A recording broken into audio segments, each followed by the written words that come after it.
Northwest Northwest Trains. I'm Tom, back in the loft for our first video 2024, and to start the year off, I've got my two locos that I got for Christmas. I've got the sound fitted Class 24, and we've also got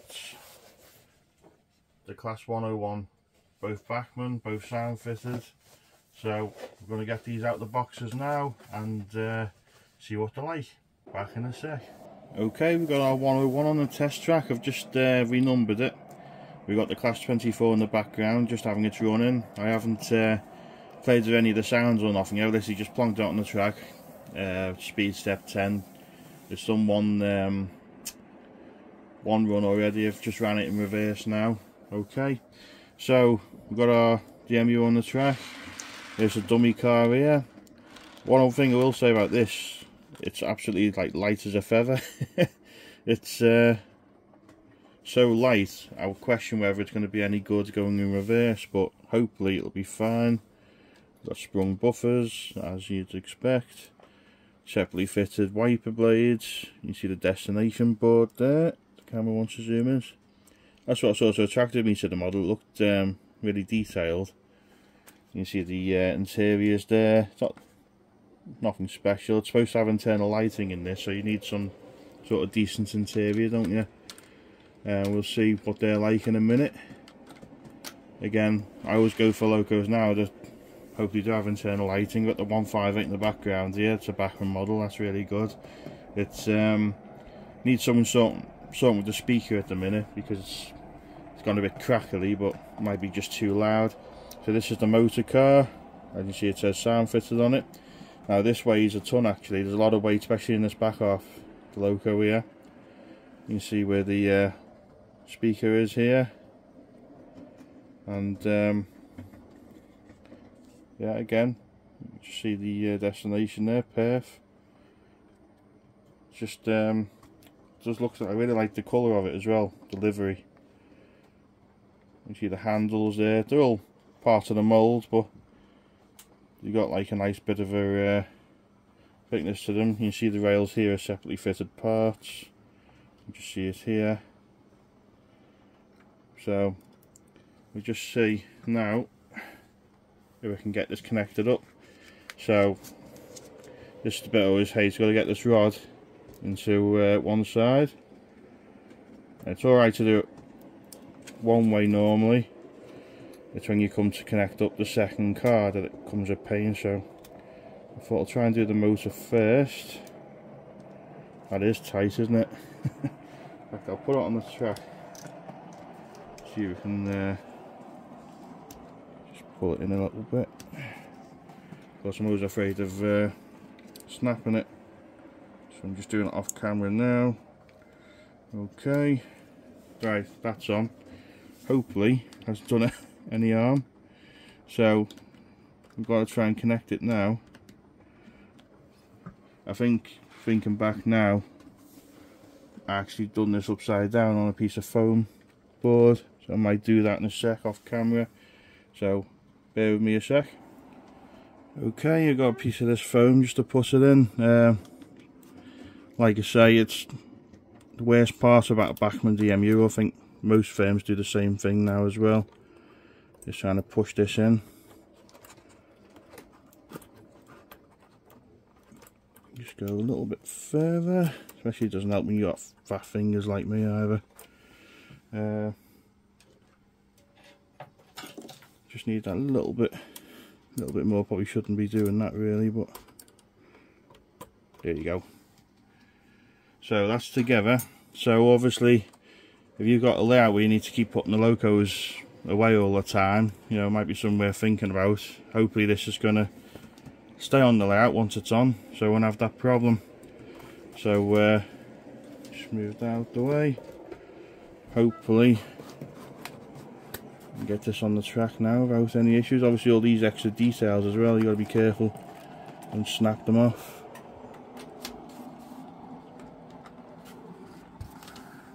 Right, almost there. I hope the connection's decent now because I don't really want to be messing around with them bars again. Okay, I'll reposition the camera again now so we can see it properly. Okay, so let's take a look at the sound, shall we, before we send it out on its running in. So we'll start off with lights 0, so that's directional lights, and it also looks like interior lights as well. Come on. Right, engine start up, number 1.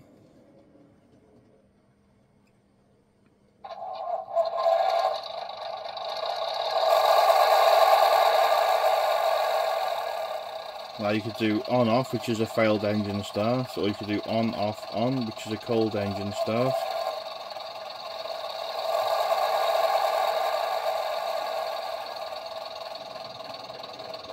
So let's just turn that off now and see what a cold engine start sounds like.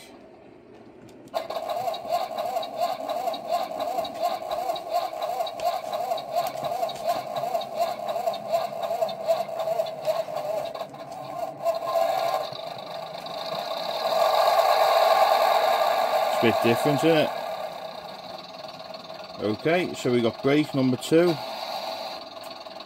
single horn number 3, 2-tone horn 4, and 5 we got light engine mode, 6 we got stationary.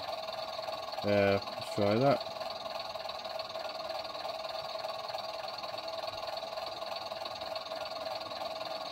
It's supposed to be engine speed up for compressor, but I'm not seeing any change as yet. 7 we've got flange squeal, we'll see that when it's moving.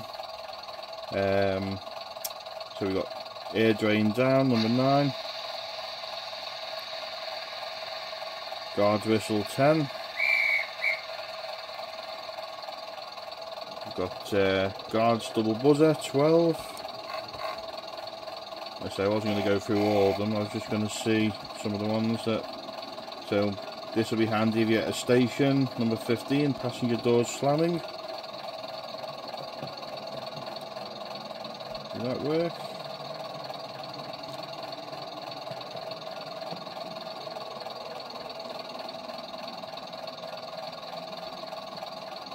Doesn't hear nothing there, it might take a while for it to do it. Let's try passengers disembarking, number 16.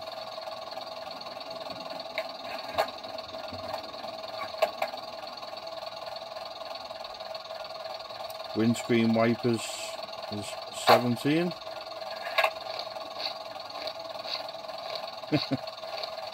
Not sure I'd ever use that one. So we got mind the step 25. Mind the step as you get off. So we got volume up, volume down as well. So I think what we'll do for now is we'll give it a run round the layout and see how it goes. So check it's facing the right way, it is. And depart.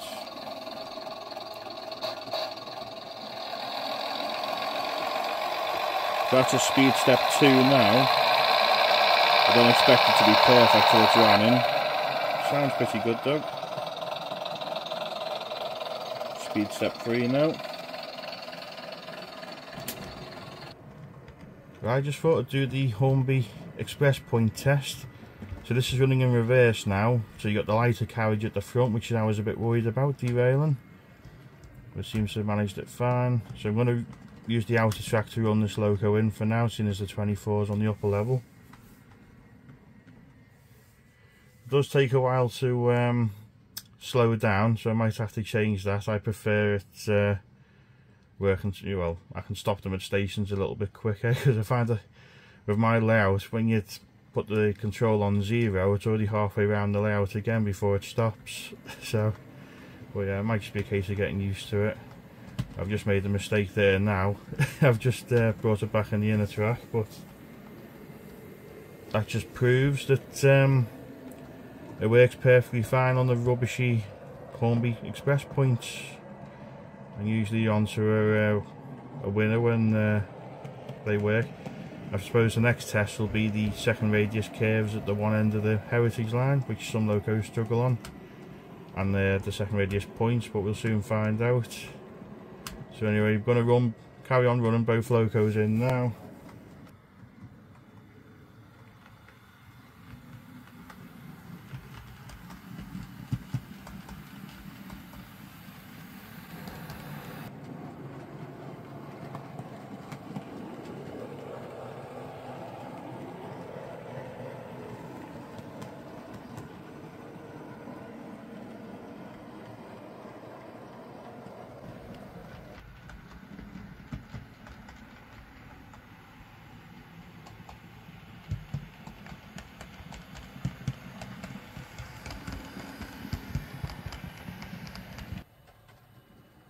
Okay, got the class 24 on now. It's finished its running in.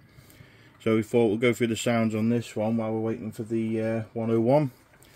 Okay, so let's start it up. So we got lights, 0.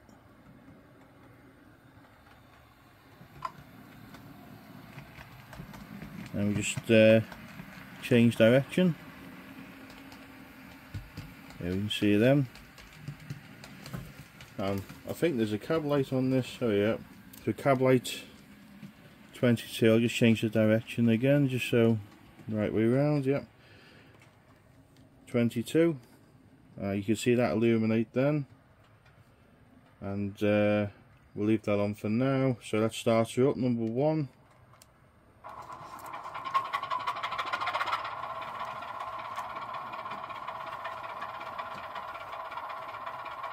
It's a nice sound, isn't it? I will add though, both cabs have come on. I've automatically just been whatever direction the loco is facing as they come on, so that's a bit strange. Maybe there's a way of turning one off. Anyway, let's have a look at the other sounds first. So we've got brake number 2, single horn 3 again, 2-tone horn number 4, and we've got light engine mode 5. So it's pretty much same sounds as the 101, same order. So we've got number 6, we've got engine idle, coasting.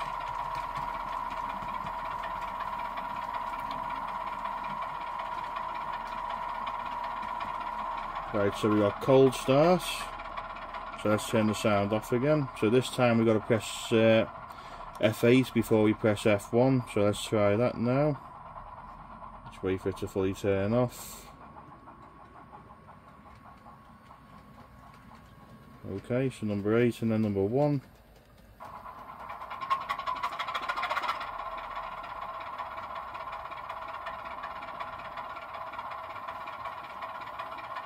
Didn't seem to struggle much to start as the 101.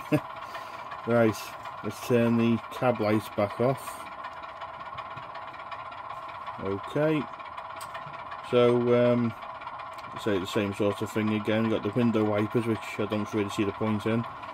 I'm hoping the loft doesn't rain. So we got volume up, volume down. We got compressor, coupling up, buffering up, dispatch whistle. Let's try that. So what's left to do now is give it a run, and we'll put a few of the moving sounds on while the loco's running. So just do a little 1 tone and off we go. Let's try speed set 1. It is crawling. Crawling. I've given this track a bit of a clean as well to make it a bit fairer. Right, so let's go up to 2.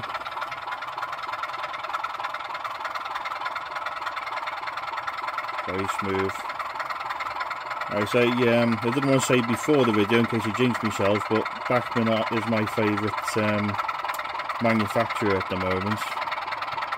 Just mainly for consistency. I know they're very expensive now. I haven't got any Cure Scale locos yet, but I know quite a few people rave about them. So might just have to see what they're like one day. But for now, like I say, I can't complain about the Bachmann locos. Anyway, we're going to get some running shots of the 2 of them now and see what we think.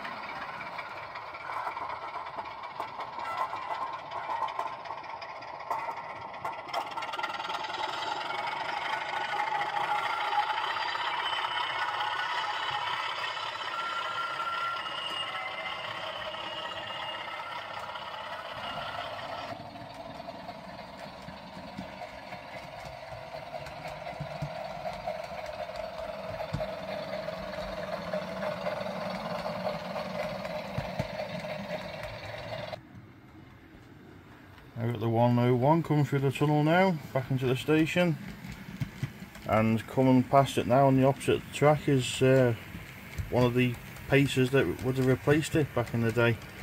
And when I read about them, it was surprising to find, well, not surprising really, but because of how unreliable the pacers were, they stayed in service till 2003 in the Manchester line. Who'd have thought that? They're a loco built in the 50s, so it just shows how good they were. And when you see them on heritage lines and stuff, apart from them looking old-fashioned, you can see how they were popular. We've got the Class 24 over here now, just a 3-car train. I know this loco will easily pull probably 12 or 15 coaches. There's a lot of weight in it, but 3 coaches is just right for now for my heritage line, so it looks pretty good there. We'll stick the sounds back on in a sec. Sort of go through that, and then just going to take a look at another one of my older locos now.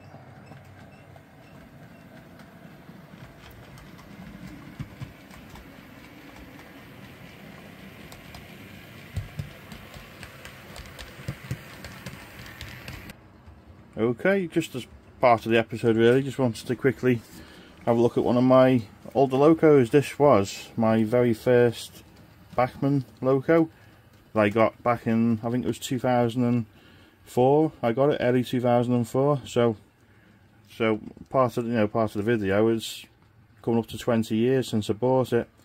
So I thought it was worth a look. And I haven't sold it or got rid of it because, like I say, it's my first ever Bachmann 00 loco. And this at the time was miles better than any Hornby loco I had.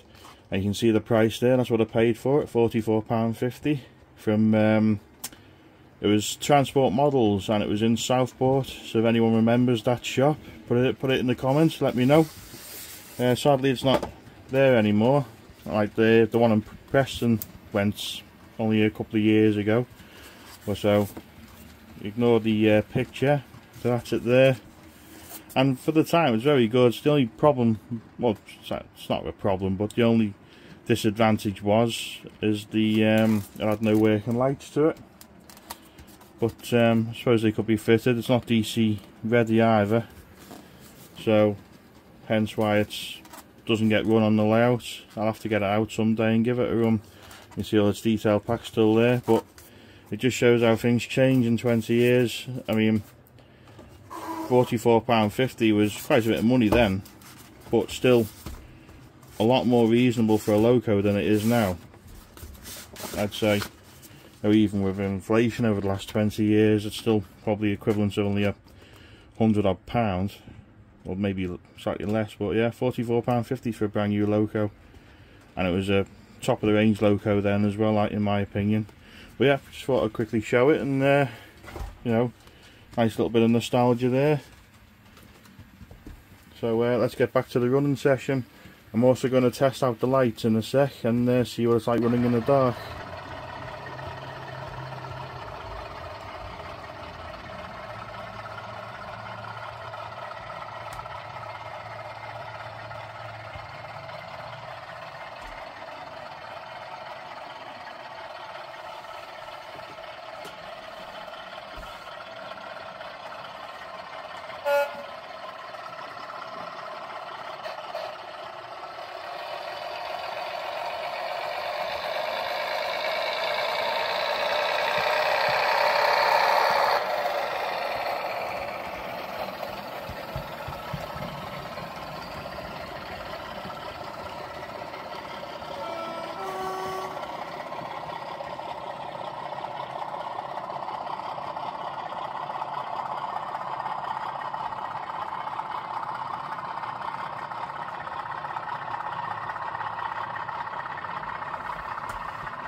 Right, that's the end of the run session. So what can I say other than we've got two brilliant locos here. Got to say thanks again to my other half for getting the Class 24 for me. As I mentioned earlier, you can see why I wanted one. It's a nice addition to the heritage line, and also it's nice to have a few diesels on the line as well. I've got the Class 05 of sound, but other than that I've only got a couple of old Bachmann Class 25s that have got no sound in them. So it's a nice addition to the heritage line. The 101 as well, it's nice to have a heritage diesel rail car on the line. So about the models themselves, the 101 first, I was a bit worried about getting it at first because I heard people mention about the lighting not being up to scratch. Said it was a bit dim, but after running it in the night, seeing effect on my layout. So me personally, I'm perfectly happy with it. The lights perfectly adequate. Obviously if it was much brighter then you'd need sunglasses if you were sat in the carriages, so I think it's pretty realistic, especially the more yellowy colour rather than having LEDs. I know you wouldn't have had LEDs in the 60s, maybe on the heritage line possibly, but no. So I'm happy with that. The running quality of both locos is excellent. I haven't had a single derailment. It's ran in reverse on the set track points and on second radius curves, so that was my initial worry about it. So can't complain there. 24 as well. It started off a tiny little bit juddery, not quite 100% smooth, but it got much better after the running in. The 101 just ran perfect straight out of the box. So sound as well, I really like the sound. Yeah, other than that, I can say that's why Bachmann's my favourite manufacturer at the moment, because touch wood, everything I've had brand new is I've not had a problem with. I've not had to send nothing back, so very happy. And yeah, so we're talking, like I say, Bachmann, it's my favourite at the moment. I know they are a little bit pricey.